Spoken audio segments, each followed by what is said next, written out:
မင်္ဂလာပါကျွန်တော်ဒီနေ့ရောင်းချပေးမယ့်နိုင်လေးက G-Shock DW 9600 BB Wash Only ကို 98% အတန်လေးဖြစ်ပါတယ်ဒီနိုင်လေးကလာရောက်သူ customer မှာ Jet Black Color အနက်အပြောင် color လေးချိန်ထားပါတယ်ခင်ဗျသူ့ရဲ့ original ကျိုးအိမ်တော့မပါတော့ဘူးပေါ့နော်ဒီဟာလေးက Jet Black အနက်အပြောင် color ရဲ့ condition လေးဖြစ်ပါတယ်reflection ဖြစ်တဲ့ Jet Black Color လေးပေါ့နော်ဒီနိုင်လေးကကျိုးတူဘက်မှာဆေးကွက်တာလေးတစ်ချက်ရှိမယ်ခင်ဗျဒါကလည်း Jet Black Color ရဲ့အနက်အပြောင် color ရဲ့ဖြစ်လေးဖြစ်တာရှိတဲ့ error လေးပေါ့နော်ဒီနေရာလေးပါခင်ဗျအကျိုးလေးဆေးလေးနဲ့ကွက်နေတယ်ကျန်တဲ့ condition ကတော့ 98% အတန်လေးရမှာဖြစ်ပါတယ်ခင်ဗျ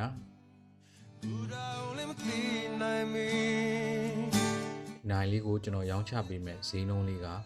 ပိုးကပါပြီး2,2800ကျပ်ဖြစ်ပါတယ်ကျွန်တော်ရှိမှာ COD မရသေးပါဘူးခင်ဗျာငွေကြိုလွဲဝယ်ယူနိုင်ပါတယ်ခင်ဗျငွေလိုရရှိပါက Right Expert Delivery ကားဂိတ်ရောက်သည့်မြည်သည့်မြို့နယ်ကိုမဆိုကျွန်တော်ပို့ဆောင်ပေးပါတယ်ခင်ဗျဒီနိုင်လေးကိုစိတ်ဝင်စားလို့ကြိုက်နေတဲ့ဆိုရင်ဖြင့်ကျွန်တော်ရဲ့ TikTok Messenger Facebook Messenger Page Messenger နဲ့39,2530.35 Viber ရှိပါတယ်ခင်ဗျာအသေးစိတ်ဆက်သွယ်မေးမြန်းစုံစမ်းဝယ်ယူနိုင်ပါတယ်ခင်ဗျ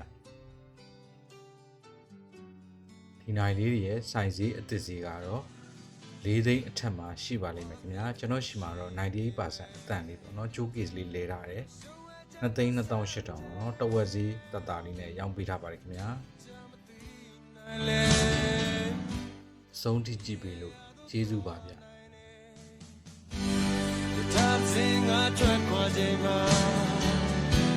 The